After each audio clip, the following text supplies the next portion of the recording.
The Air Jordan 1 Low Varsity Red is making a return in spring 2026, following its initial 2020 release.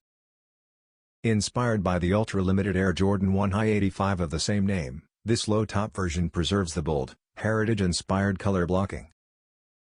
The design features jet black leather on the base with striking varsity red overlays, a black nylon tongue, and red collar with black lining for added contrast.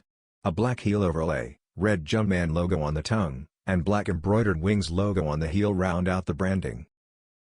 Flat black laces and a classic black and red rubber outsole complete the look. Though slightly different from the High 85, this version remains true to the original 2020 low-top edition. It offers the same vintage appeal in a more versatile and wearable silhouette.